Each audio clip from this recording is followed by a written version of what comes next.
Hi friends, welcome to VV tech. உங்கள் iPhone 80%க்கு மேலே சார்ஜ் ஆக மாட்டேங்குதா? ஸோ இந்த ப்ராப்ளம் நிறைய பேர் ஐஃபோனில் ஃபேஸ் பண்ணிக்கிட்டு இருக்காங்க. ஸோ இந்த ப்ராப்ளமை எப்படி சால்வ் பண்ணுறது, உங்கள் ஐஃபோனையுமே எப்படி 100% சார்ஜ் பண்ணுறது அப்படின்றது தான் இந்த வீடியோவில் பார்க்க போகிறோம். ஸோ வாங்க வீடியோக்குள்ளே போகலாம்.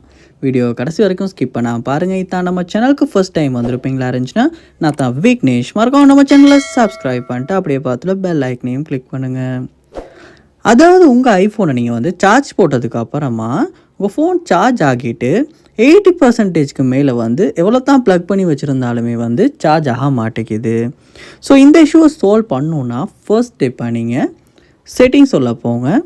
போனதுக்கப்புறமா செட்டிங்ஸில் பாருங்கள், பேட்ரி அப்படின்ற ஒரு ஆப்ஷன் ஒன்று கொடுத்துருப்பாங்க. அந்த ஆப்ஷனை கிளிக் பண்ணுங்கள். கிளிக் பண்ண பிறகு இங்கே பார்க்கலாம் சார்ஜிங் அப்படின்ற ஒரு ஆப்ஷன் ஒன்று இருக்கும். அதையும் கிளிக் பண்ணுங்கள். கிளிக் பண்ணோன்னே இங்கே உங்களுக்கு சார்ஜ் லிமிட் அப்படின்ற ஒரு ஆப்ஷன் ஒன்று கொடுத்துருப்பாங்க. ஸோ இது என்ன பர்சன்டேஜில் இருக்குது அப்படின்னு பாருங்கள். ஏன்னா இங்கே கொடுத்துருக்க பர்சன்டேஜுக்கு தான் உங்களுடைய சார்ஜிங் லிமிட் இருக்கும். ஸோ 80 கொடுப்ப மாதிரி இருந்துச்சுன்னா 80ல் தான் சார்ஜ் ஆகும், 80க்கு மேலே சார்ஜ் ஆகாது.